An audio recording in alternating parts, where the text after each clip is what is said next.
Ortiz leads the Red Sox into the final leg of a West Coast road trip. Wow! When they face Corey Seager and the Los Angeles Dodgers. Corey Seager, that's some kind of power. Saturday at 3 Eastern on ESPN Radio.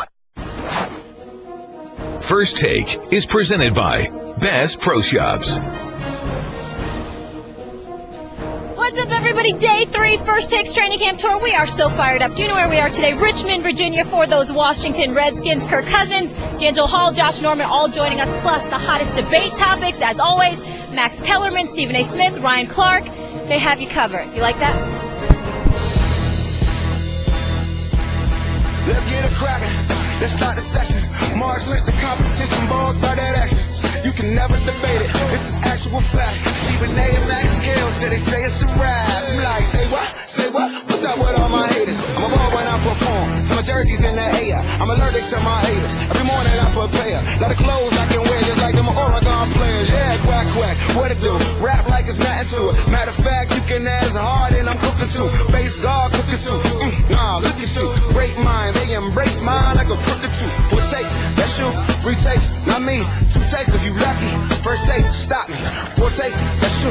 3 takes, not me. 2 takes if you lucky. First take, you got me.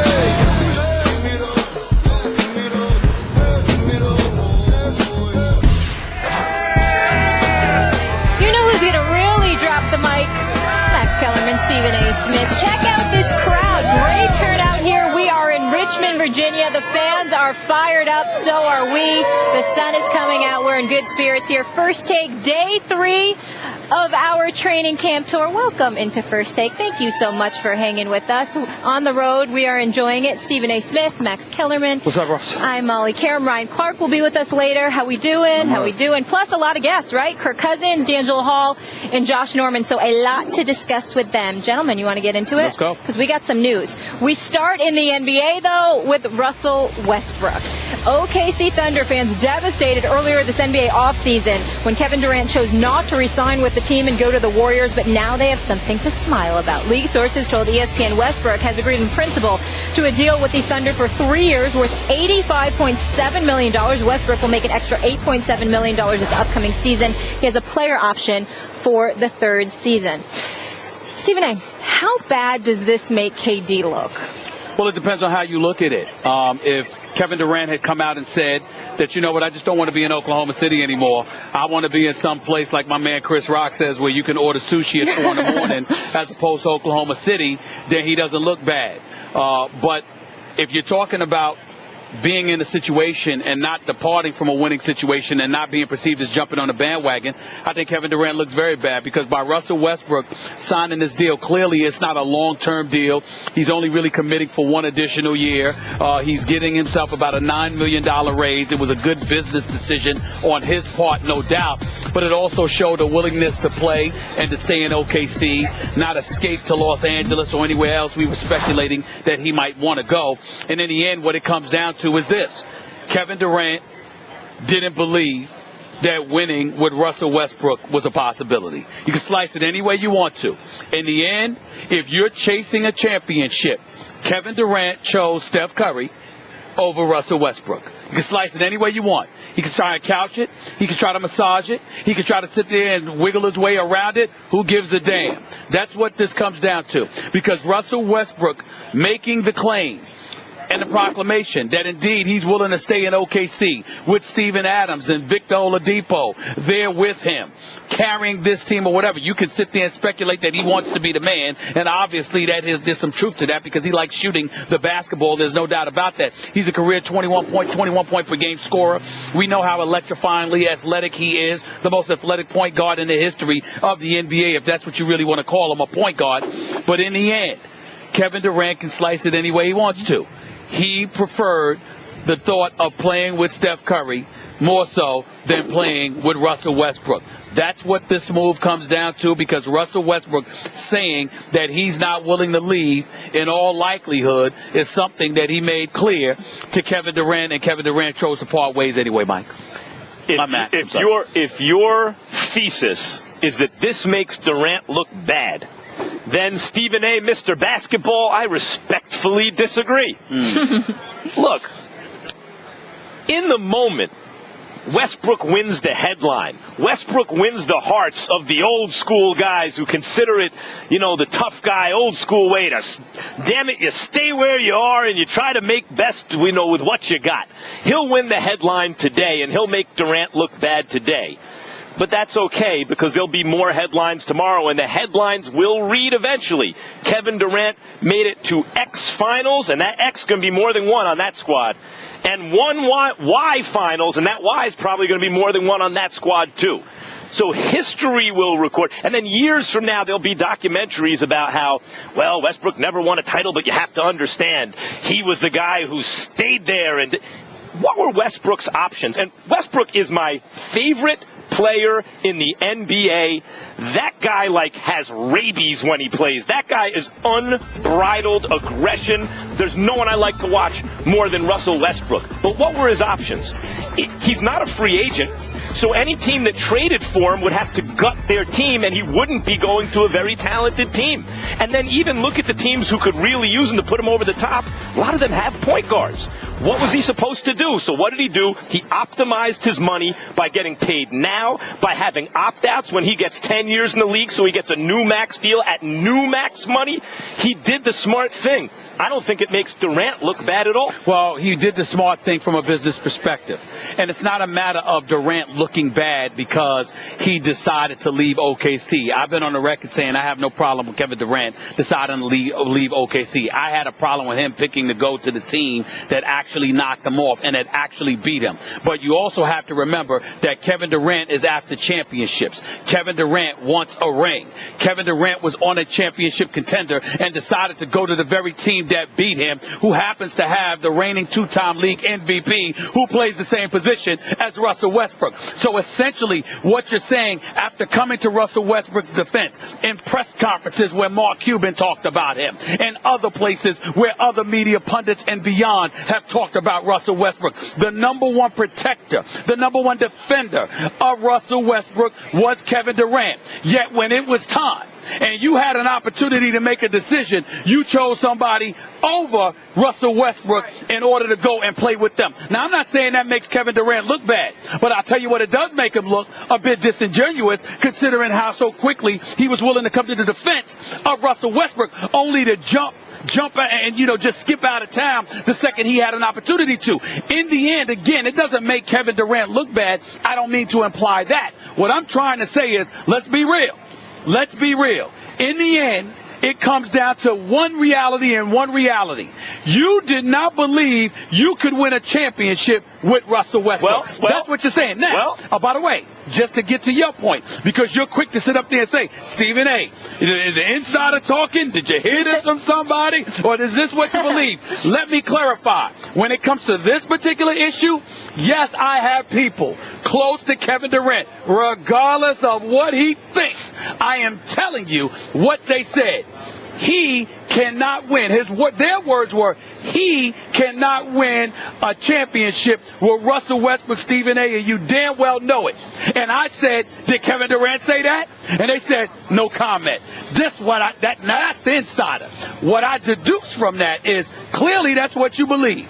And clearly you were convinced to believe that, and you might not have needed to be convinced to believe that, but it's clear you don't feel that Russell Westbrook was going to facilitate you capturing a championship. So all of this bloviating in his defense all of these years seems a bit disingenuous at this point. What do you want him to do when that's his teammate? That's his partner in crime. He's got to pump him up. Now, you don't want to turn Russell Westbrook. You don't want to turn Russell Westbrook into something that he's not. You can only tamper with his kind of aggression so much. But I can't hold it against Kevin Durant that he spoke out and spoke up for what Russell Westbrook while they were teammates, but that when it came down to him making a decision for his career, Stephen A., he's looking at 30 in the not-too-distant future, and he's looking at Westbrook, who's more talented than Steph Curry or anyone on the Warriors, more talented, but he's looking at the Warriors and saying, why does this have to be so hard in terms of the way we play?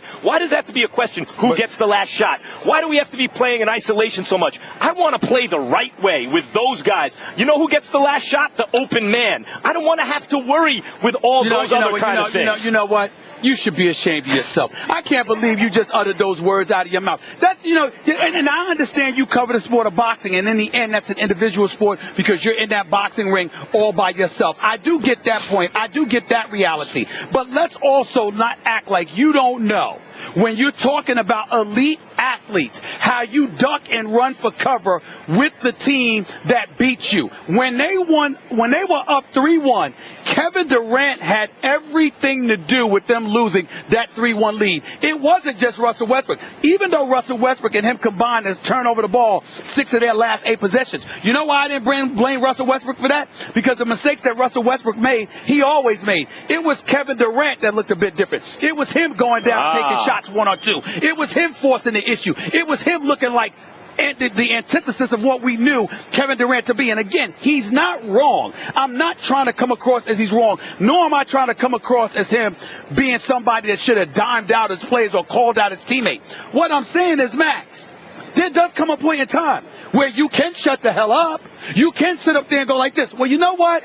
I'm not going to dog my teammate, but what I'm not going to do is come to his defense every chance I get and dog out anybody who has something accurate to say about him when in the end, your actions are indicative of exactly what pundits were saying about him. You chose the Golden State Warriors over Oklahoma City because you chose Steph Curry over Russell Westbrook because you believe you got a better shot of winning a title with him than with your man that was by your side for the last 7 to 8 years. That's the reality. Not just Steph. That's the reality. And Klay Thompson and Draymond Green and Steve Kerr and Andre Iguodala. They have a bunch of unselfish players. A lot of them can shoot the lights out, too, by the way, which is not the case in OKC. Who's going to shoot the ball in OKC from a distance at this point? Right. But I want to get back to what you said about how they both choked, Westbrook and Durant, down the stretch. I don't think Russell Westbrook choked. Westbrook didn't play well down the stretch. But he usually does it. But he usually does it at times. Right. Kevin Durant, my definition of choking is when you turn into something else. When you turn into something else. So why do you let Westbrook off the hook for the fact that he frequently does that? Because that's always been his game. Because he's aggressive and he's erratic. And look at Miami with LeBron and Wade. Now it was a new team, new dynamic, etc. Although there was a new coach in OKC. Look at that dynamic. Part of the problem early is they came into conflict. Whose team is it? Who's going to get the ball, etc. Until Wade deferred because LeBron's superior talent just took over. Westbrook had closed the gap with Durant. It was not clear whose team it was. It was not clear who was alpha when they were on the floor. It was disrupting chemistry. And Durant tried to extricate himself from that and go to a team, by the way, which when he was on OKC, they were more talented than Golden State. I can't knock him for that. Ahead, no. Once you respond, I have another question on Westbrook. I want to get you guys to. You know, Max Kellerman. Put a less talented team. Max Kellerman, I got to confess. You're annoying me this morning already. I must confess this. I'm gonna tell you why. I'm doing something right. I love when Stephen A starts getting annoyed. I'm gonna tell you why you annoy me. Because it's like you talk about Kevin Durant like he's Steven Adams or Victor Oladipo or somebody. He's Kevin Durant. He was up 3-1.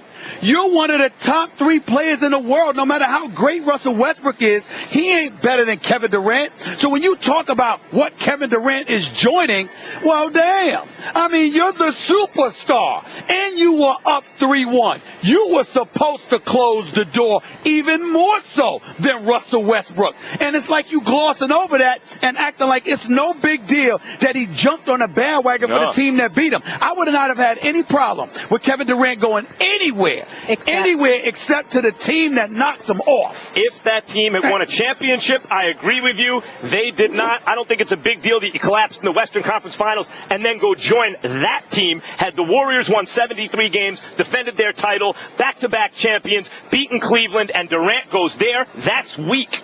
But just to survey the landscape and say, I think I have the best chance not only to win, but to play the kind of basketball that I believe is winning basketball, is more egoless basketball, I'm not going to fault him for that. And by the way, you and I are on the same page. Durant's better than Westbrook. How However, Stephen A., let's not pretend that the world hadn't changed. When Durant got hurt and Westbrook was the sole real option on that team, he elevated his game. He became MVP caliber, and it was not clear. You and I may agree about it, but there are plenty who would disagree that Durant was clearly better than Westbrook this past season, that it was clearly still Durant's team. I think Westbrook had elevated to the point that was a question. I think it interfered with the way they ran that offense late in that series against OKC.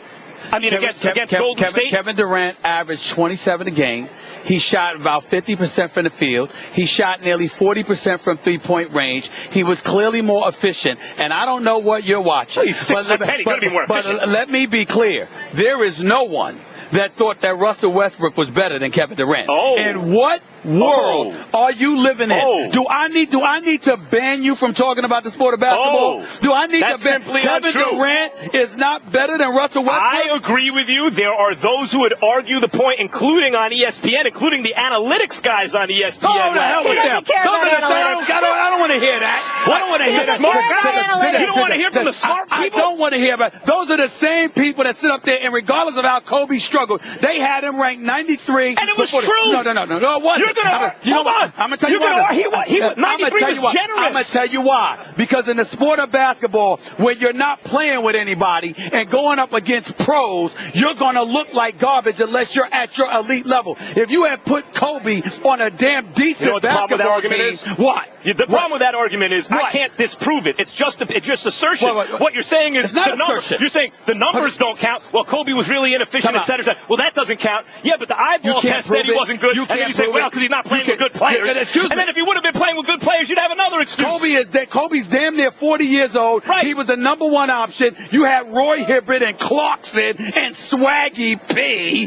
Are you saying Kobe wasn't the 90? He was better than the 93rd player last year? Yes, I am. Oh, I'm saying this to you because I'm not going by the numbers. I'm going by his situation. If you put Kobe on a if you put Kobe on a decent team, he would have looked better than he looked. Okay. Don't act like he was playing with a team. You know how much better he'd have had to be a good player? But what I'm asking you is this. You're trying to gloss over and ignore the fact that the brother won 5 rings and he did what he did. I mean, come on now. Now you're switching the argument. I'm not switching I'm not saying Kobe's not one of the greatest players of all time. I'm saying last year he wasn't good. Last year he was awful. But what I'm saying to you is that it had a lot to do with the scrubs you were playing with. And a lot to do with the fact that he had catastrophic injury in the not too distant past. And a lot to do with the fact that he's just old. You're getting open shots and you don't have to work as hard as you have to work if you got teammates around you.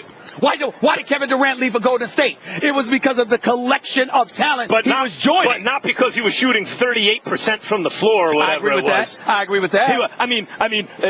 The idea that players, when they're not good, are still good because they were once good is far-fetched. No. That's not my argument. Don't try to flip the script. My argument is that if you're playing with subpar players, then defenses get to key on you more and make you look worse than you are because you're not what you used to be, and you can't circumvent your way around that. I would only add one word. Mm-hmm. Make you look even worse than you are, because he played worse. Stephen A., quick question for you here. Will Westbrook ultimately regret this extension? I don't think so. Think it was the right choice? Because I think if Westbrook wants out, he's going to be able to get out, especially since they added that additional year. He gets his money, plus Sam Presti will be in a position to move him to somebody else who may be willing to take the chance on him, even if they're not sure he'll want to stay there long term. But in the end, this move, he's going to look like a hero to the folks in Oklahoma City, and he should because he's willing to stay at least an additional year in all likelihood. And in the end, what it comes down to is that Kevin Durant in a roundabout way was saying, I don't believe I can win with this guy. I tried it long enough. And who's to say he's wrong? He may not be wrong. But considering how much he came to the defense of Russell Westbrook time and time again, he could have sat back and kept quiet as opposed to coming to his defense like you completely believed in him when it is clear now that was not the case. I think it's legitimate for media members to say, timeout, Durant. you've been taking this position for so long, aggressively going at us when we ask you questions, and then when it came time to examine your behavior said the exact opposite of what you've been saying. That's the bottom line. I think that's a legitimate point of view. That's the bottom line. You guys came out of the gates firing. This crowd all fired up here. We are just getting started. First day on the road for our 2016 training camp tour. We are having so much fun. We started our trip with a stop in New Jersey to visit the Jets. Then we moved to out west at Steelers camp in western Pennsylvania. And today we are in Richmond, Virginia, a visit to the Washington Redskins. Yeah, we got a good crowd out here. And as you can see, they're out there playing a little catch. D'Angelo Hall is out there. He will be joining us later, along with Kirk Cousins and Josh Norman. Ryan Clark joining us now. Ryan, you played here for 3 years. Super Bowl champ Ryan Clark also joining us for this conversation. He didn't win a Super Bowl with the Redskins. I know. He won with the Steelers. Sure. Okay, Steelers fan. Thank you. Right. Thank you for clarifying that for all of us. Welcome back in. Thank you guys for being with us. Stephen A. Max Kellerman also here. So since we're in Virginia, obviously a important conversation that's been discussed, controversial topic, is the name Redskins. So we want to dive into the actual name here. Team owner Dan Snyder has stuck by the name even when coming under fire for the use of it, which many people deem racist as it refers to Native Americans. Max, tell us how you feel about the name Redskins. Well, first of all, I won't use the name. And I think people, especially from cultures of the oppressed, should relate to this. But even if you're not from that, just as an empathetic human being, you should also try to understand it. Now, there's a poll in the Washington Post that said 90% of Native Americans polled are not offended by the name. First of all, the methodology has been questioned by an offended Native American tribe, has questioned the methodology. But even besides that, let's say the poll is accurate. I'm not worried about the 90% who are not offended. I'm worried about the 10% who are. Now, recently, the origins of the name have been uncovered. Originally, people thought that it referred to the scalp, right? The red under the scalp. Yep. And it had this kind of disgusting origin. And recently it was found that's not even the case, that Native Americans referred to themselves that way as they referred to Europeans as white-skinned, Africans as black-skinned, etc. But I'm not worried about whether or not the origins of the name are pejorative. Over time, it came to be a slur. If you look it up in the dictionary, it will say a slur for Native Americans. Now, even if it wasn't a slur, can you imagine if a team was called the such and such whites or the such and such blacks? Because it doesn't refer to a single tribe. Mm-hmm. It refers to a word encompassing all Native Americans. I also would be uncomfortable with that.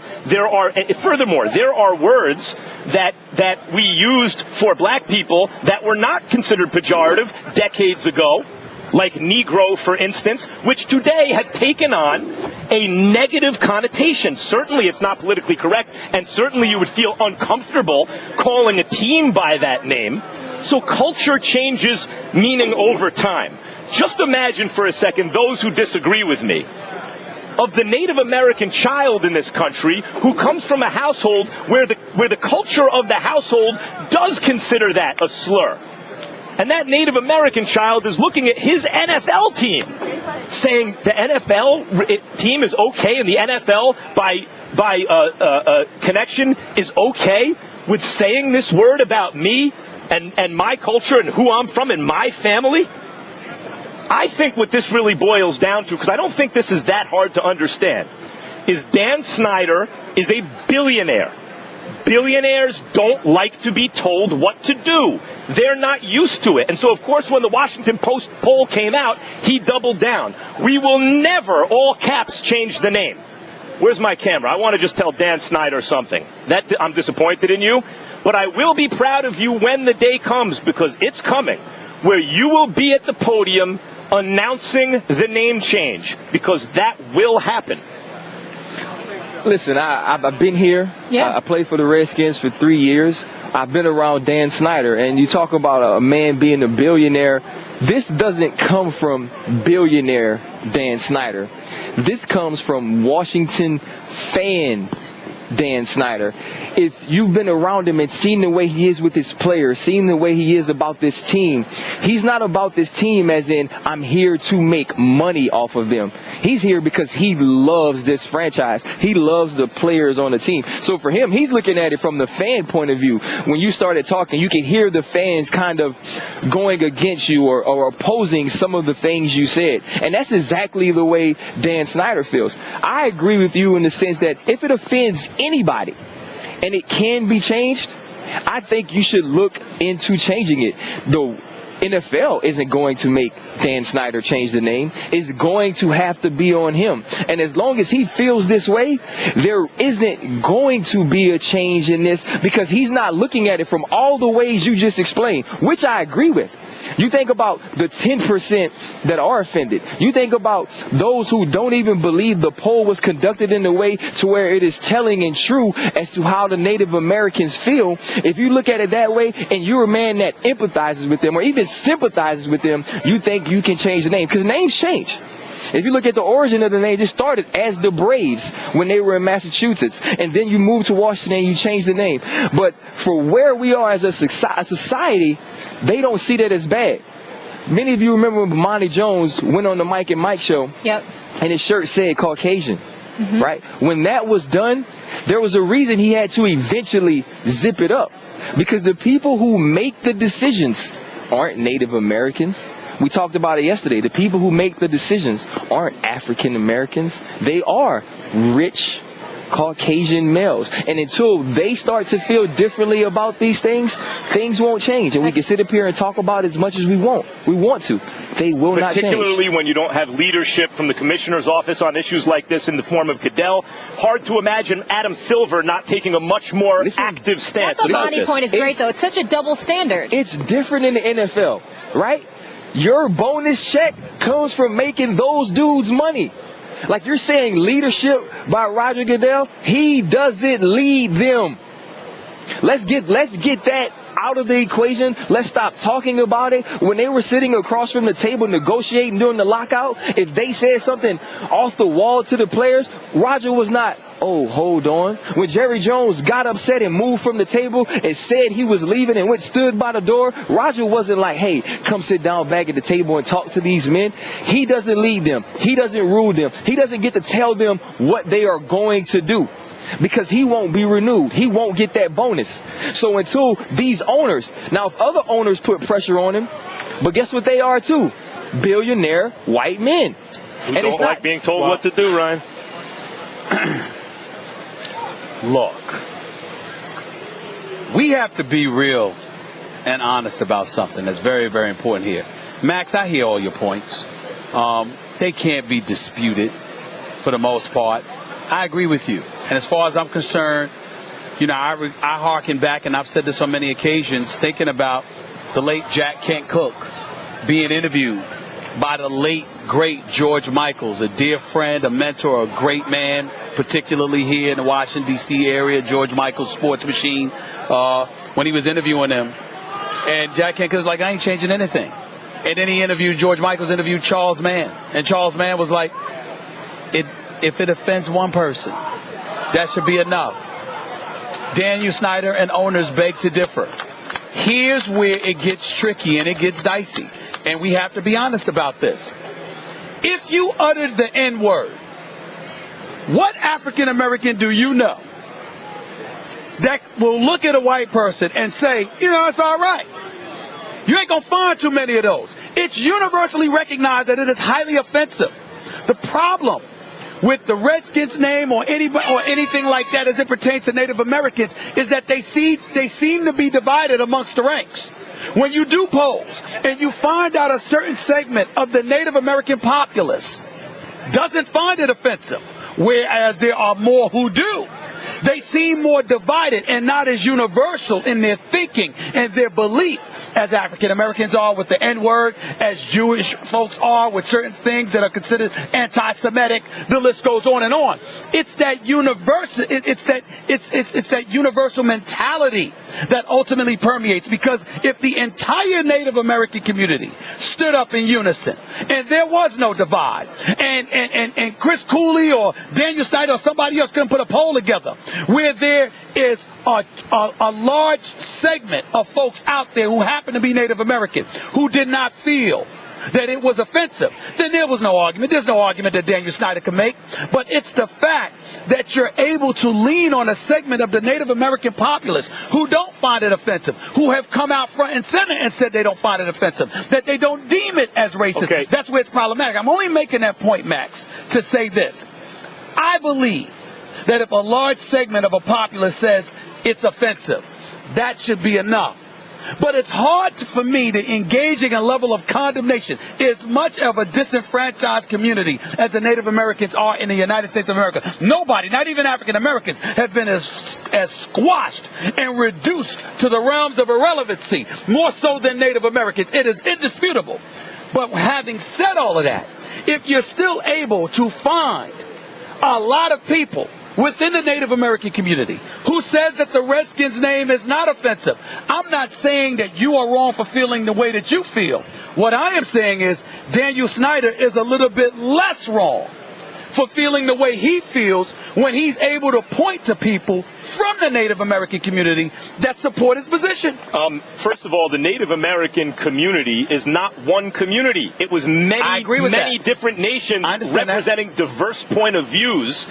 Much harder to kind of categorize them ethnically as one kind of cohesive ethnicity that will speak with one voice. First of all, no ethnicity speaks with one voice. Right. But in particular, Native Americans, it's difficult. It's many different nations and tribes of Native Americans. Secondly, this country did a number on Native Americans, and so part of the reality is Native Americans don't have a voice that other ethnic groups have, and making it even more difficult to really gauge. But the little bit of voice that they do, but the little bit of voice that they do have, it's somewhat divided. Like I said, you can't. Let me tell you something right now. You could come up here and say there's a word that as a black man I'm perfectly okay with people using, and you can second it. But it ain't the N-word.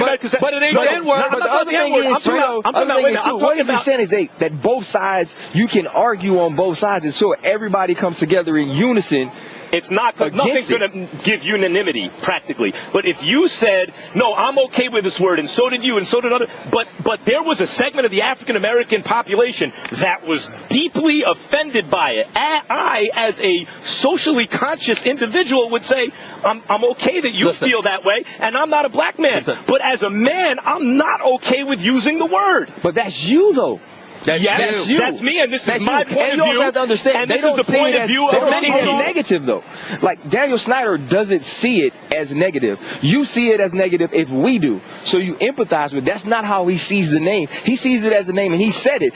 It was a name that was meant to honor the Native Americans, and he believes that. I see it as negative if the Native Americans do. Do you see it as negative? I see it as negative. Yes, I do. But the flip side again is listen. We're talking about it not being a name anymore. Here's the deal. You can say whatever you want. I'm trying to tell you, for all the white folks out there that want to sit up there and talk about, in the communities, there's white folks that can sit up there and use the N-word with black folks. Go ahead and do it. I dare you. I double dare you. And by the way, watch what happens. Because universally, nationwide, if not worldwide, you use that word is going to be a problem. There are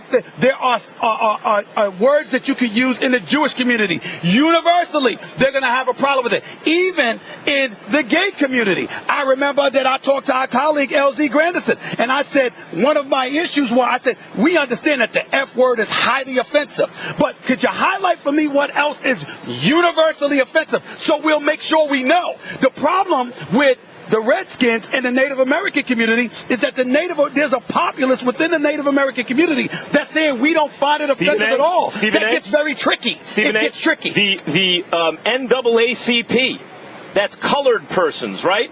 If that was not an African American organization, I would have a problem with it, wouldn't you? What you mean? Why is Dan Snyder or someone who is not from that group making that decision if there are members of the offended group who are offended? Because it has to be. It has to be unanimous. It has to be as close to universal as you possibly get. When you talk about the NAACP, the National Association for the Advancement of Colored People, there are plenty of white folks who are members of the NAACP. Sure. But here's the reality: white, black, Hispanic, whomever's a member of the NAACP, they have one vision, they have one voice, they are lockstep in unison in terms of their belief. They're not divided. They're not divided. The word colored is not as offensive, obviously, as the N-bomb, and some might even say, no, because I'm from an era where I wish it was a different name. The point is, we know what that is, and it's certainly, at the very least, politically incorrect, and culture has changed over time, and I'm not worried about the etymology of the word or the origins of the word.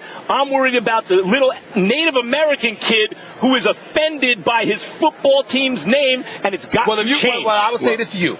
This is like the 5th time in 2 weeks you've been very, very concerned about the kids, the children. I got 3 kids. Let me say this to you, and I applaud that. I'm a dad myself, but let me be very, very clear.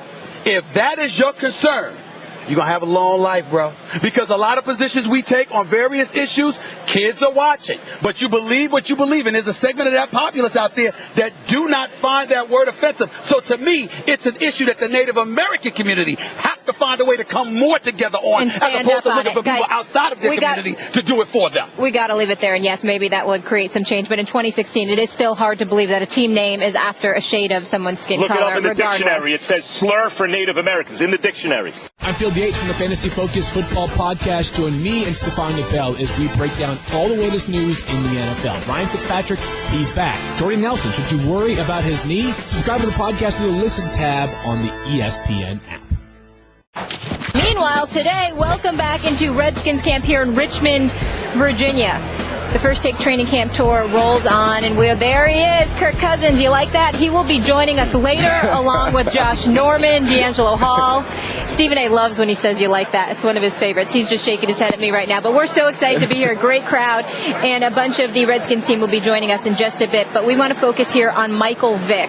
He's ready to make a comeback for one last time, according to our Josina Anderson. Vick, who played for the Steelers last season, said he's training in Florida, running longer distances than usual, and he believes he's faster than he's been in 2 to 3 seasons.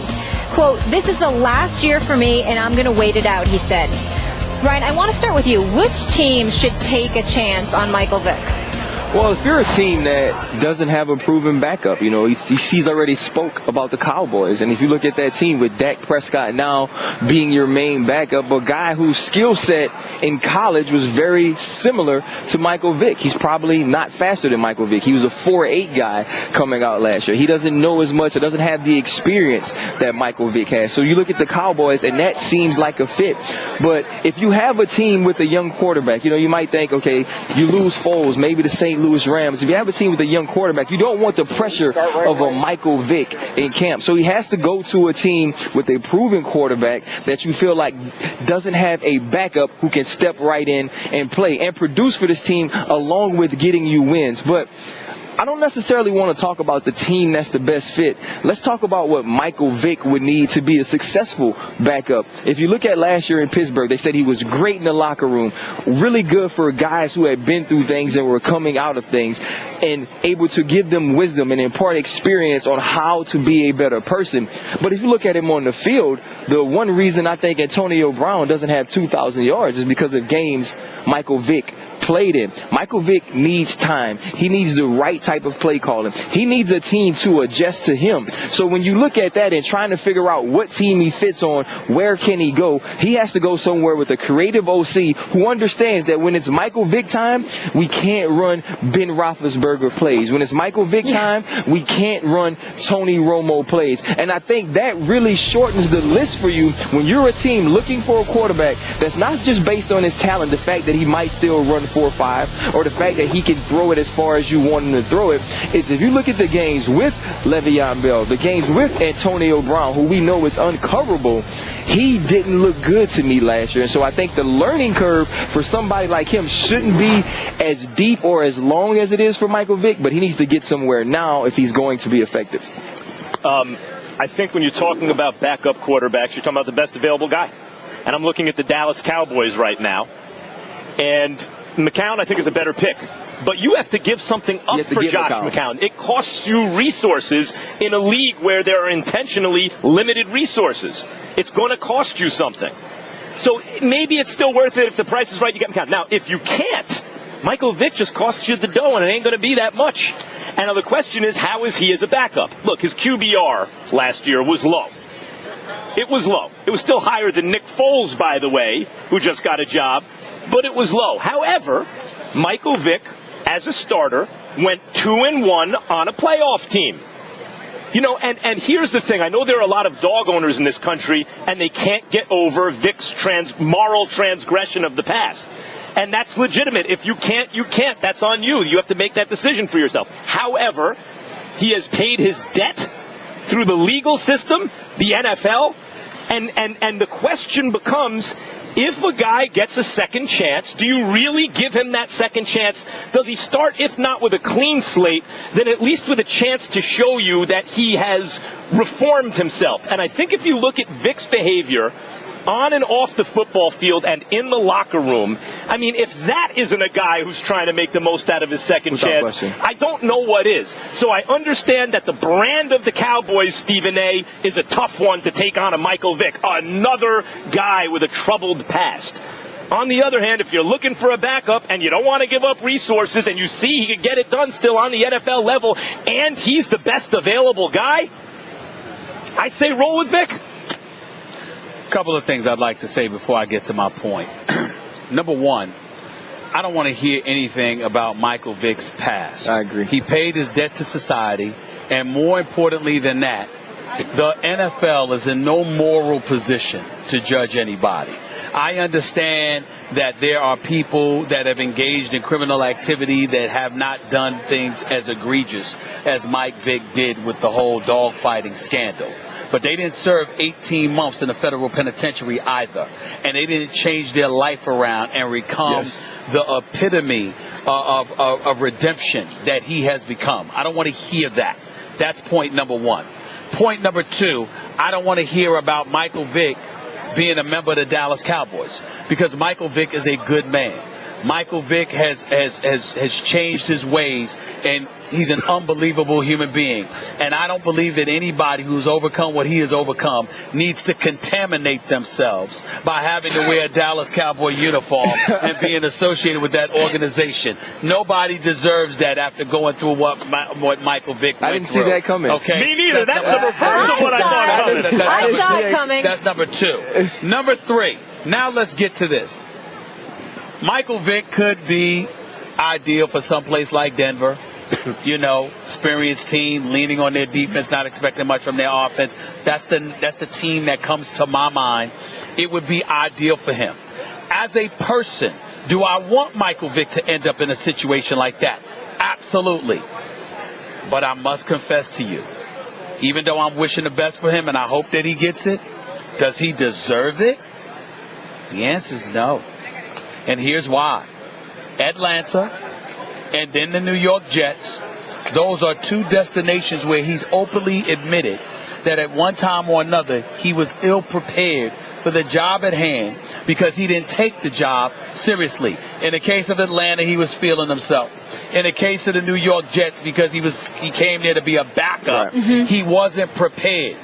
You can't be a quarterback on an NFL level assigned to potentially be a backup with a history of literally not being prepared due to a dereliction of duty, but have us on national television singing about how you should get an opportunity. I hope he does, because he's a good man. And I wish him well, because he deserves it after paying his debt and turning his life around. It's an unbelievable story. But strictly from the perspective of an NFL executive, why should I take a chance on you when your QBR was 31? The season before that, it was 21 with the New York Jets. And on top of it all, primarily due to a dereliction of duty because you didn't take the job seriously enough. I'll tell you why. First of all, it's a great point. If you want to stand on principle, that's a great point. But we just acknowledged that Vick is an example of a person who can actually change. Over time, he can change, make dramatic and lasting changes in his life for the better. Now, in the case of his first run with Atlanta, he did not optimize what he had there in his talent. In the case of the Jets, he foolishly, though he was getting his life together, he foolishly didn't prepare because, as you said, Stephen A., he thinks he's going to be a backup anyway, and that's no excuse. But we've seen a guy make progress in his personal life. Mm-hmm. We've seen a guy rally the troops, and Ben Roethlisberger comes on the field and he throws the winning pass and overcomes San Diego on Monday Night Football, kind of rallies the team. What makes us think that he can't again learn and get better again? For me, it's not about being able to change that. Right. For me, it's about what I saw on the field, whether it be the New York Jets or the Pittsburgh Steelers. Mm-hmm. It's about him looking like he didn't know where the ball should go. Yeah. And we've seen you're looking at it like the one-point quarterback. That's it about you. I get both of your points. My point is, if I'm an NFL executive, do I risk my stature by taking the chance on somebody who literally was derelict in his duties and as a didn't backup? Prepare in the past. And we have to go to break, but that reminds me of D'Angelo Williams yesterday, who stepped in for Le'Veon Bell, said he prepared for a full 16, and then he led the league in rushing touchdowns at a 33-year-old running back, and because he took it so seriously. We are on a lovely training camp tour. Day 3 today. We're in Richmond, Virginia. As you can see, the Washington Redskins practicing behind us. So since we're here, gentlemen, let's talk about the NFC East. Last season was one most fans of teams in the NFC East would like to forget, right? The Redskins took the division title with only 9 wins. Listen to this. There hasn't been a repeat champion in the division since the Eagles did it from 2001 to 2004. So the question to you, Max Kellerman, who do you see as the biggest threat to dethrone Washington? Would you like me to give Max his answer now before he even starts? I'm a homer. Go ahead. The New York Giants. It's actually the New York Football Giants. The New York Football Giants. You're damn right. You gotta get football in there. Look, I'm a homer. That's right. I am a homer. Forgive me. I've seen a lot of Giants Super Bowl wins in my life for being a homer. Look. The Giants last year had epic collapses at the end of games. It was uncharacteristic of them. Characteristically, in the Eli Manning era, they played very well at the end of games. Maybe the law of averages caught up. Maybe Coughlin had lost the team by then, and obviously he's gone. But if you end games with 75 seconds left last year, they got 10 wins. Well, if. Yeah. But what that indicates is fundamentally they were much better than their record. They collapsed at the end. Don't expect the Giants to collapse at the end of games again this year, especially Spagnuolo's back, McAdoo, new head coach, the whole thing. Things will be different. They have invested, much like the Cowboys did, though not as severely, not as emphatically, in their offensive line in recent years. When you look at draft picks, they do Richburg and obviously Flowers recently, etc. And offensive line play takes time to gel. They come together over time. It's a lot about communication and chemistry and everything. They have that. But here's the big thing. In a quarterback league, Eli Manning, who, by the way, according to various studies, is the most clutch quarterback in the history of postseason play in the NFL. It's according to 538.com, doing it 2 different ways. He also, knock wood, takes every snap. So even if you want to argue Romo is better game to game, I won't even argue. Is Romo available? And Kirk Cousins is a fine young quarterback. Are you sure about Kirk Cousins going forward? You've seen him do it for a small sample size. And don't even talk about the Eagles right now, what they have under center. Stop Bradford and you draft guys. But Eli Manning, and who's he throwing the ball to? Right. To Odell Beckham Jr. And now you got Sterling on the other side. The Giants are clearly the threat in the NFC East. Well, first of all, for the record, you ain't debating them. You're debating me. You can look over them all they want to. They can't help you. He just has to get the reaction from all the Redskins fans out here. They can't help you. That's number one. That's number one. Number 2, I just want to make sure that I'm clear for clarity purposes. Ryan, I'll lean on you.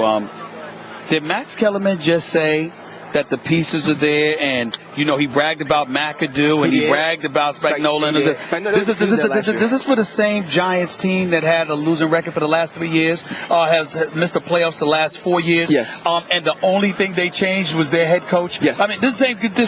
I just want to make sure. About that. So now that we got that out the way, let's be clear about something here.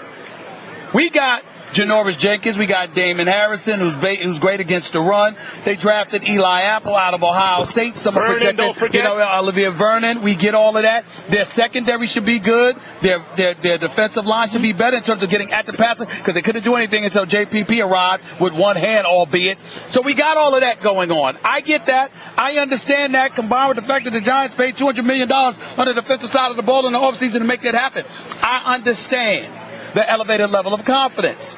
But I got to admit to you, and you know I'm serious about this, because it makes me sick to my stomach what I'm about to say. Oh, here we go. I am absolutely disgusted. Don't do it. Really? Don't do You it. really believe that from the bottom of your heart? I believe that the Dallas Cowboys are going to win the NFC East. I really believe that. And it was why, I don't care. Okay, let me be very clear about this. When you think about Ezekiel Elliott and what he can do running the ball and catching the ball out of the backfield, the fact that your own Alfred Morris is now with them, when you look at Des Bryant coming back, when you look at Tony Romo coming back, their defense is going to be suspect. Of course they are. But I think that NFC East, unlike any other division, maybe outside of the AFC North, are pros at beating up on one another. And somebody comes out on top, bruised and battered and mediocre nevertheless, but still out on top. And I think this year, because of Romo and Bryant's return, assuming they stay healthy, I think that they win the NFC East. I'm not sold on the Giants, because even though their defense will be vastly improved because of what I remembered, they were so god-awful last year. I mean, they were 75 seconds away, 40 million and 10 wins. Defensively, they were one of the worst defenses in history. That's when you make your money. That's going to happen again? But Is that going to happen you go again? on one hand, the end of the game doesn't matter. But on the other hand, in the playoffs, Eli is so clutch. Like, which one is it? Let me ask you this. If throughout a guy's whole career, he's money in the fourth quarter, and then 1 year there's a hiccup, Eli's been money for 2 playoff runs. Oh, he's good which in is the fourth only quarter, one period. more playoff run than Joe Flacco. Joe Flacco's an excellent quarterback. Joe Flacco's a good quarterback. And how many good runs has Tony Romo had in the playoffs? Quarterback. Hey, listen. How many? Hey, listen. Yeah. We're not talking about the playoffs. We talk about the regular this season. season. Oh, okay. We're talking about this how many? season. Can you rely on Tony Romo to make it through a season? The biggest threat to Washington is going to be Washington. It is theirs to lose. It is theirs to lose. If Kirk Cousins continues to be the Kirk Cousins we saw over the end of the season, which I believe with Jordan Reed, with Deshaun Jackson, Crowder, Pierre Garçon, he can be. The best left tackle in football plays here, is practicing in Richmond. If these guys stay healthy, I believe the depth is a problem here. But on paper, the people that go out on the field first, the first 22, if the Washington Redskins do what they have to do, they will win. But let me say this. I believe in Kirk Cousins' ability as a quarterback. My question about the Redskins is that the Redskins won 9 games last year. Not one win was against a winning team. Not one. And so to me, the question remains, is it fool's gold? Or is it fraudulent, or are they legit? Their schedule will be tougher this year. Kirk Cousins is playing for a new contract this year. But there are question marks about this team. Got Deshaun Jackson and Pierre Garçon playing for a new contract. Obviously, you got Doxson, who's a baller. We'll see what he does. All the pieces remain in place. We know that the Redskins, on paper, should be the team. But when have been the Redskins' worst years? When they've had expectations. And the other thing, their problem is winning the offseason championship. They didn't really do that this year. They got Josh, but it wasn't about adding a lot of pieces. Free agent. Right. It wasn't. But it came up late, and they said they wanted a corner. What you don't understand, this guy Breland. Yes, their secondary. You're right. On paper, D-Hall at safety. On paper, the starters. You're right. The secondary, for example, goes from suspect to very impressive, potentially on paper. Stephen A's point about the rivalries in the NFC East is true. It really means something. There's no matchup in the NFC East that's meaningless. All those teams have long and storied rivalries. They all get up for each other. I think it's the reason that even when there's a definitive advantage in talent on one side, the NFC East seems to be evenly matched. It seems that any given Sunday, anything can happen. I think that prevents anyone, including this Washington team, which you're right, the starters on paper, very impressive, from running away with it. So then you start to look at other factors, like, for example, strength of schedule. I seem to remember the Giants taking a team that came very close to winning the Super Bowl to the bitter end of that game. The Giants, even when they lost games, were losing to quality teams at the last minute. And again, in a quarterback league, let's go over the quarterbacks. You may have something in Kirk Cousins here, but the jury's still out. Tony Romo, game to game, may be the best performer, but I do not think you can rely on him to be there every week. And Sam Bradford, come on. And then you draft the guy who you hope is going to be something eventually. Yeah. But the Giants have two-time Super Bowl MVP. Very true. Eli Manning under center. Who's also led the league in interceptions 3 times. Yeah, that's usually. So all I'm saying is I'll say that's usually, if you break it down, that's usually not always on Eli, who has a very complex at the time offense to run. And a lot of responsibility because he wasn't running routes right, and we get all of that. But the flip and side, the offensive line was porous. Wait a minute, and it's still a suspect right now. No, it should be getting better than that. Everybody here is suspect, though. That's why you go with Washington and you say they didn't have a win against winning teams because everybody in the NFC East was terrible. You play those guys 6 times, and now that's why they're not going to run away. And now your schedule gets a little harder this year because you're the number 1 team in the East, which means you play the number 1 team in each division in your conference. That will make it harder. But nobody's going to run away with this division, and I think when it comes down to it, when the games get tight, which they do in the end, when you have division games, that this team is more talented than the teams they will be playing to see who represents this division in the playoffs. I'm going with Washington. Only one playoff team out of this division?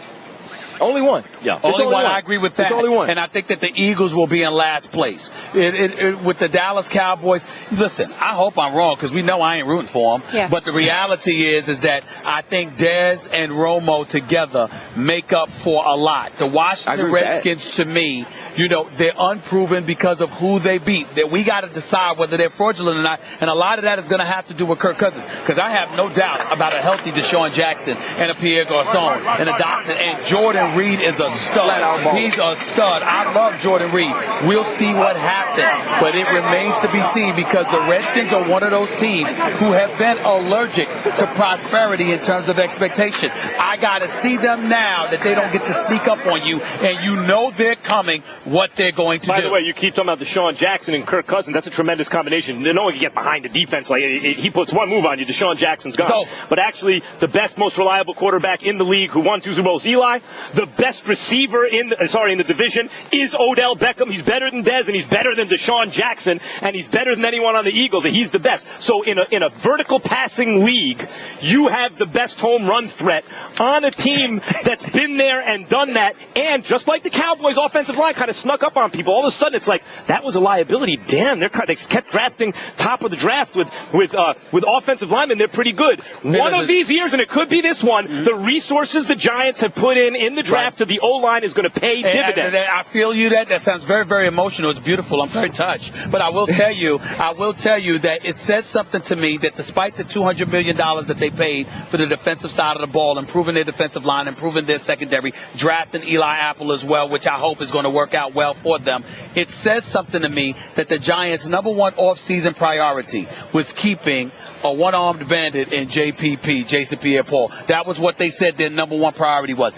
That was their number 1 priority. He had a great season. Listen, he was had a damn good season. Molly, I like that. I think he's going to crush it this year. Yeah, I just have one thing to say in conclusion. I think you'll agree. Big Blue! Yeah, go Big Blue. Oh, my goodness. Really? All right, this is how Vegas sees it, in case you want to know. Giants and Cowboys tied to win the division, followed by the Redskins in the Philly. Not corny. Go Big Blue. No, whatever.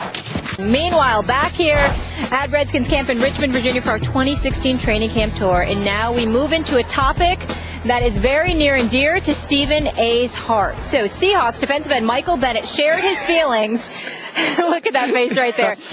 That Jay Cutler is the worst quarterback in the NFL. He said it in this piece in ESPN, the magazine. And then his brother Martellus went on to explain when he was wide open, Jay Cutler would throw into double coverage and he was available ready on the field in another part, of course. Cutler responded on Wednesday. Take a listen.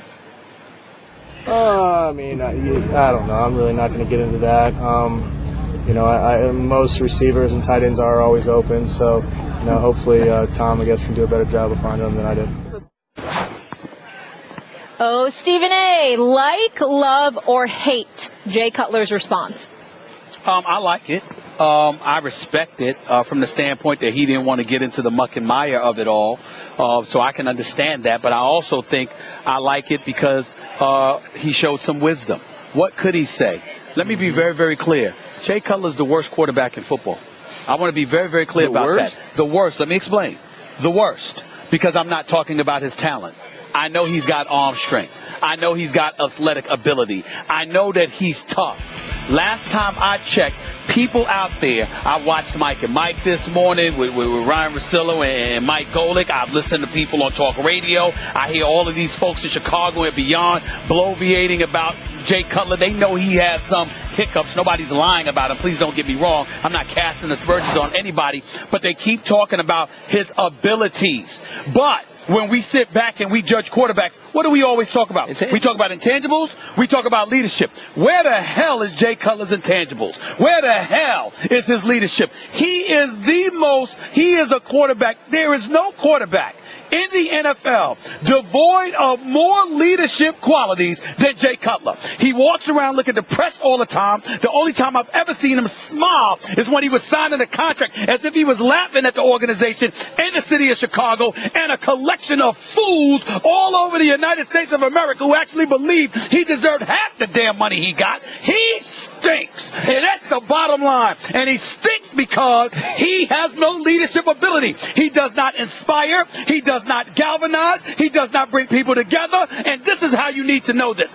The new offensive coordinator, I think it's Logains or Loggins, or how you pronounce it, Gains, so I'm going to say Logains. He's the new offensive coordinator that succeeded Adam Gase, who's now the head coach for the Miami Dolphins because of the job he did with Jay Cutler. Now let's think about the job he did with Jay Cutler.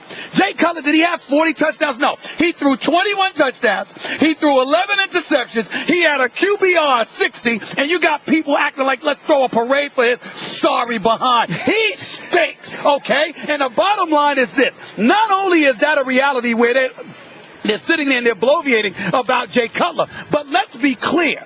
What you're doing is that offensive coordinator, Logains, that is there now, the number one reason he got the job is because of his relationship with Jay Cutler. You know why his relationship with Jay Cutler is such a big, big issue? Because people usually don't have a relationship with him. The players he plays with, the players he throws to, the players he hands off the football to, nobody but Brandon Marshall speaks up for him, which is why Brandon Marshall no longer has credibility when he has something to say about quarterback. Because the fact that he would come front and center and speak on behalf of Jay Cutler immediately strips him of any credibility he has. We're talking about any quarterback whatsoever. My man Chris Carter, my former colleague here at ESPN, used to say Blaine Gabbert stinks. Well, he's saying that about Blaine Gabbert's ability. I'm not talking about Jay Cutler's ability. I'm talking about his lack of leadership. I'm talking about his selfishness. I'm talking about how distant he is. And I understand that there are people out there saying, I know it's type 2 diabetes or whatever it is. The way I look at it,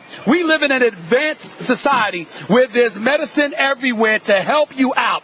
I think it goes a bit deeper for Jay Cutler than just that. I think he's who he is. He's always been that way, and he's laughing all the way to the bank with his family. He stinks. He doesn't need to be anybody's starting quarterback, and it's a damn shame that he's actually a topic on this show because Jay Cutler stinks. Period. Well, I wouldn't say it's a shame after that he's a topic on the show. I want to talk about Jay Cutler every day. You're wrong that he's the worst quarterback in the NFL. Look, you just said his QBR. I give you a whole list of guys with worse QBRs than Jay Cutler. Okay, that is true. Intangible. We had Mike Tomlin on the show yesterday, and from the first word anyone has ever heard Mike Tomlin utter, you go, man, if I was a player, I would run through a brick wall for that guy.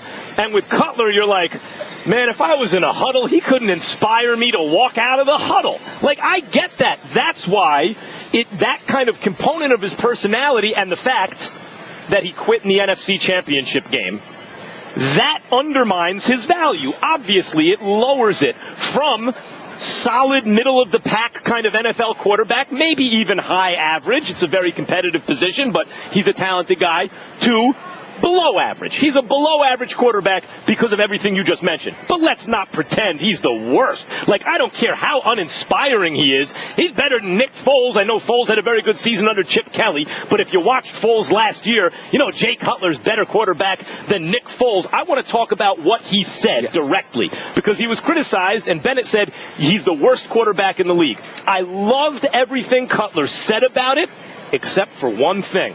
Because he took the high road. I loved it, except for one thing. He said, all receivers always think they're always open. That was good. I'm like, okay, I'm with you. Mm-hmm. Maybe Tom Brady will have a better time connecting with him next year. And I thought, Jay, that's the dumbest thing you could say. You had me with you, because let me tell you something. Tom Brady will certainly have better success connecting with him. That's why I don't think it matters. Because he's the best quarterback who ever lived, and you're running a 2 tight end set with Gronkowski. Of course. So, like, why would you set yourself up where, in order to disprove that you're the worst, Tom Brady can't find the guy now? Hey, but do we even care if he's the worst or not? Because we know he's not the best. Right? But what we do know is that when you say something like this about a former quarterback, it's not about him being able to play or not. Because if you like a dude, you'll say something good about him, or you won't say anything at all. So it's more about the way he relates to his team, he talks to his teammates. I played with somebody who was with the Steelers, went to the Bears, and then came back to the Steelers. And so, you know, the question for me, because I'm nosy, hey, how's Jay Cutler? I can't tell you, because in 2 years, we never had a conversation. Wow. This is a man that played offense, that he had to throw to, that had to block for him, and he never had a conversation with him. And so if you look at what he says, it's about what I think Jay Cutler would say anyway. He really didn't get into it. It really wasn't inspiring. It really wasn't anything that we should be talking about the exact words, because that's his life. Well, that's the way he acts on the sideline. That's the way he does his interview. I didn't expect him to combat it. And even if he said the thing about Tom Brady, I don't think that brings scrutiny on him, because we expect Tom Brady to find him anyway. Well, I'll tell you where the scrutiny comes with the Tom Brady mention. Maybe. The word maybe. What do you mean maybe? Tom Brady on crutches could throw better than Jay Cutler. Well, his arm works, though. Tom Brady muted. Tom Brady could have a bad case of severe laryngitis and be more of a leader than Jay Cutler. We are talking intangibles. We are not talking athletic ability. We're talking intangibles. A willingness to go out there, ingratiate yourself with the people you need in order to be successful and be a leader from that quarterback position. People who come to the defense of Jay Cutler, make up your mind how you feel about the requirements. And by the way, if you remember, First Take was supposed to be in Chicago on Monday. I don't know this. I haven't heard anything. This is my personal belief. Has nothing to do with ESPN. I believe that the Chicago Bears said no way in hell is First Take coming to Chicago, because if Stephen A. is in the same vicinity as Jay Cutler, who knows what Jay Cutler might try to do to him, because I tell him to his face, he stinks, because he's not a leader. He doesn't lead and galvanize troops. And on the NFL level at the quarterback position, that is exactly what you need in order to be successful. He is stealing money from the Chicago Bears. Stealing money. He should be arrested for theft.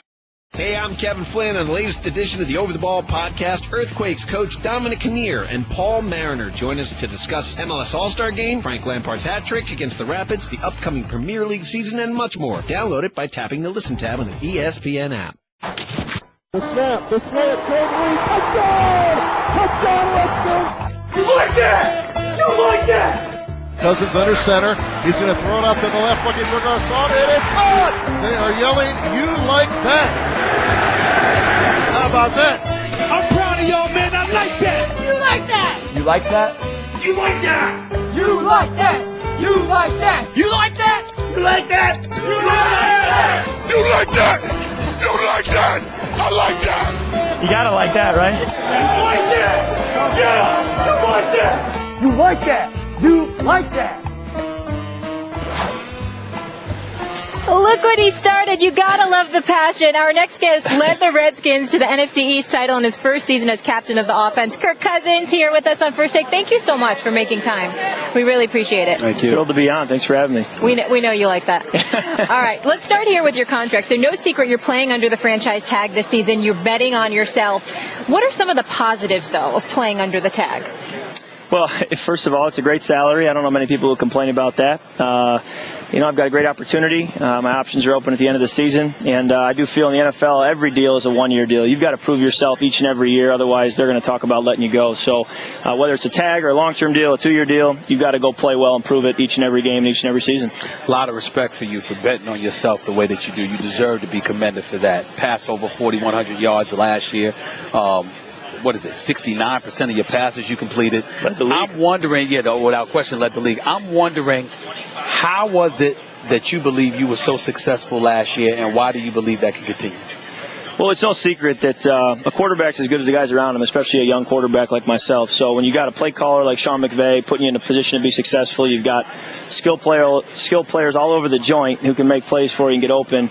You got great pass protection. It makes the job much easier. So I think it's a supporting cast, surrounding cast, including a coaching staff that's made it much better for me. How much did Coach Gruden giving you the job before the season began contribute to your success, considering the fact that in the past it was you competing with RG3, and even when RG3 was hurt, you were in his shadow?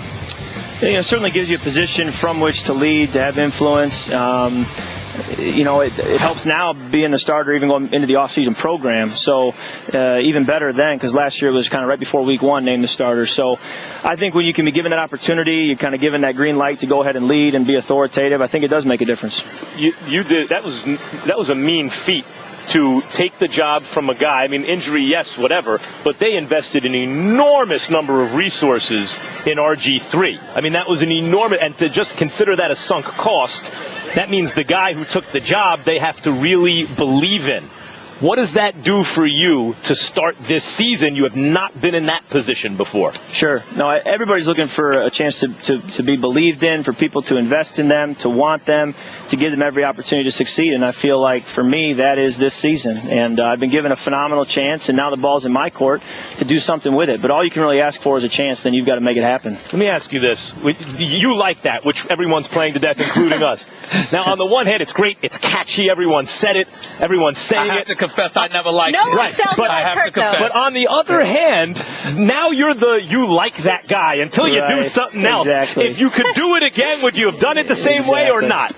Yeah, if I could do it again, I would do it just because it was who I am. I was being myself. It wasn't fake. I didn't even know a camera was there. So I like being genuine. I had no idea it was going to go the way it did, which says a lot about social media and the internet and media these days. But that being said, I sure would like to be known for a lot more than 3 words, and that's what this season and future seasons is about. Is that a question? Is that a rhetorical question at all, or was that a definitive statement telling us that we like that? I've seen both versions with an exclamation point and a question mark, but I would say an exclamation point is the way I said it. I wasn't giving him a choice on whether or not he liked it. I was telling him he liked it. Tricky question, perhaps, but must be asked. We watched RG3 last year on the bench in basically street clothes or a Redskins warm-up suit. It rubbed a lot of people like myself and others the wrong way because we understand that the Redskins have to do what they have to do from a business perspective. But the reason I'm asking you about that is because this one-year offer where you get an opportunity to prove yourself, I want to know what the mindset was behind that, because clearly the Redskins are about business. They showed that last year with RG3. How did that touch you in terms of thinking about your own future with this organization financially and beyond? Yeah, I mean, it's not too complicated. I think the franchise offer was a great opportunity for me to go out and prove myself. Like I said, if I'm not good enough this season, I wasn't going to be around here long anyways. Like you said, they make business decisions, and you've got to play well and produce. So whether it's a one-year deal, a long-term deal, I knew I needed to play well, and I think the beauty of the franchise tag is if I do play well, I've got options at the end of the season. If I don't play well, I don't deserve to have a long-term deal anyways. Kirk, you have a great line and some serious offensive weapons. Sean Jackson, who else? Jordan Reed, Matt Jones, Josh Doxson, ton of them. What are you most excited about with this offense? Well, we're going to have to spread it around because there's going to come out of games where somebody who deserved to get the ball a lot probably didn't because there's only one football and we got more than 5 or 6 weapons. So we got some work to do to spread it around. But I think the fact that there are so many weapons, injuries are bound to happen. You're probably going to lose somebody, but the depth that we have is going to make a big difference. And like you said, if we can have great line play and run the football well, that's going to open everything up as well. So, football is no different than it was years ago. We got to run the football, protect the football, and if we do that, good things will happen. Bortles is going to throw, intercepted. Norman may score. 20 down the left sideline, 15-10. It is a touchdown. No flag. Josh Norman took it to the house. Intercepted. It's Norman. Go ahead, young man. Shoot, do your thing. How do you expect your transition to this defense to go? Well, I think it's going to go well. For me, I don't know. This is football. I don't put too much emphasis on anything. It's X's and O's. Their player against our best player, and we're going to see who's going to win.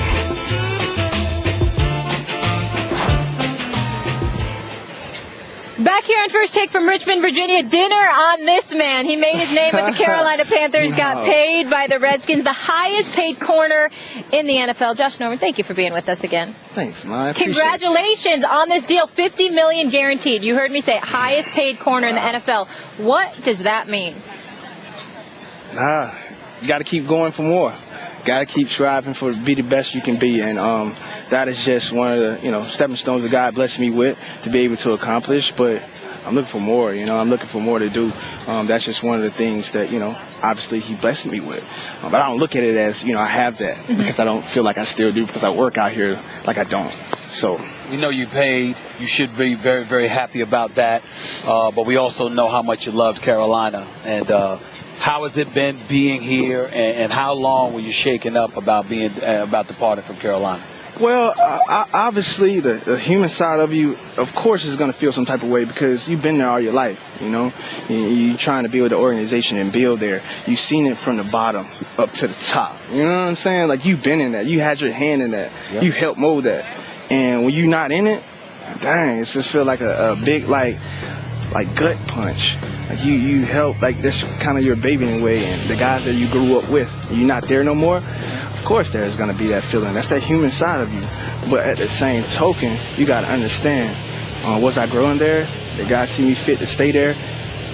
He have other measures for me to go and expand and meet new people and help them out and grow in other places?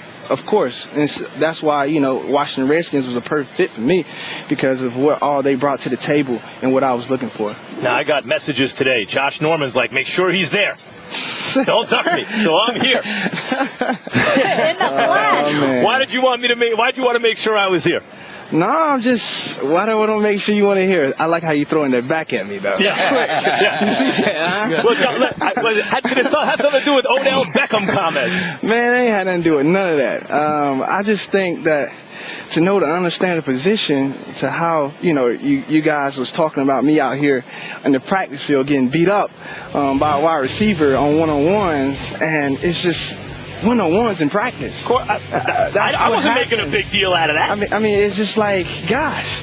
It's World War III. Like, oh man, bums on bad dad out here. Like, I wasn't making a big deal out of that. I don't think that's fair to you that a dude like Deshaun Jackson puts one move on you in practice and it's all over the internet. That's not what I'm talking about. So what I'm talking about is the game against Odell, where it's like Josh Norman did a great job on him, and I give you credit. You're so competitive. I think you got into his head because he dropped what would have been a touchdown catch. Okay, let's talk about that. But he did beat you on the play. Let's talk about that drop, okay? Yeah. First off, I'm going to go back and clarify that because everybody thought we was a man, which is not true. Right. And clarify, it was not man. Right. It's cover 4. So in cover 4, I'm looking outside. Quarters. And of course, quarter, half. That's how you play it. So quarter safety is going to be there. But at the same time, I'm not passing no blame on nobody for what they do. I'm looking back at the quarterback. I see him break. I look back, nobody there. I'm running to go and catch him. And I said some things. Who knows what I'm saying? I'm not going to tell you on the field. But, looking back, he dropped the ball. But at the same time, that's on him. That's not on what I've done or anything like that. But at the same time, go back and watch film and see what coverage we're in. So for you to say that and say we was man on that play from everybody seeing that and how, he got beaten up, check it out. Watch the full thing. I look back, I'm up, running, right. speeding up. So it's not like we playing. Can you play man on Odell? Listen, you're in the NFC East at that position. What you've been paid to do now is ridiculous when you consider the receivers in the division. Can you play man defense in this day and age with these rules and these receivers in your division? Wow. Well, like I said, you probably have to go back and watch the film because that's what I've done when we played them last year. It's no different. I played the two guys in our division last year, Dez and Julio. Dez and Odell, both of them. So, and I played a man. So it's like for me, try to figure out where's all this coming from. Well, let me tell you where it's coming from. Let me answer that because we're running out of time. Let me answer that. You being paid the way that you are, with folks looking at the cornerback position, and you see a Richard Sherman, and you see a Patrick Peterson, and you see so many of these other guys, so many people trying to debate, and to some degree the players themselves playing that position, debating who's the best, who's not, responsibilities. But Darrelle Reeves talked to us about getting up on a guy, bumping, playing bump and run, right. Manning up and following your man, as opposed to somebody that's subjected to zone schemes and playing that way. The pressure is on you with this team, who's the reigning defending NFC East champions, to step up and buffer that secondary even more. Do you feel that pressure, and do you embrace it? Pressure bursts pipes, and I don't have it. So, do I feel pressure on myself? No. I'm not trying to come out here and prove that people are wrong. I'm trying to prove that I'm right. At the end of the day, I'm going to go out here and do what I do. Play a physical style football. In your face, smash mouth. That's what we do. End of the day, I don't really care about what other people say. That's their own opinions, man. Right. Like for me, everybody look like, oh, how did he get here? I'm an enigma to people. I'm an enigma, and people don't understand that. So they trying to figure it out. And at the end of the day, I'm gonna do what I gotta do for my teammates, and we're gonna be where we're gonna be at after all said and done. Because last question, where you gonna be at? Don't care. Last question, where you gonna be at? Well, shoot, man, we out here working, trying to get a ring. That's what we out here for. If you ain't out here doing that, then you failing. You just played with a team that went to the Super Bowl. You trying to say this team could go to the Super Bowl? I'm saying we working towards our goal. That's what I'm saying. And so you know where I am on you. I admire your competitiveness. I think it makes you an excellent player. But I don't think it's possible in this day and age to man cover the elite receivers. Not even a knock on you. Even anybody is going to man cover unless it's Deion Sanders, these elite receivers. So if they don't catch 100 yards, if they don't have to go over 100 yards, then what that is? That's a good job in terms of that's a good job in terms of scheming. Get out of here, man. It's day 3 of our First Take training camp tour, about to wrap up here from Richmond, Virginia for Redskins camp. But first, our next guest, he's been shutting down the top receivers in the NFL for 12 seasons. We welcome D'Angelo Hall, free safety to the desk. Thank you so much for being here with us. Man, we saved the best for last, all right? We just had Josh Norman on, and you said this is the best secondary you've been around. Why? What makes the secondary so good? Just the energy that these guys bring, the competitiveness we compete with in practice, and just the talent, from top to bottom. I mean, we are super talented. I'm wondering, in all honesty, you know how much respect I got for you. I'm wondering, in all honesty, how fraudulent y'all might be, because every team y'all won against last year, nobody had a winning record.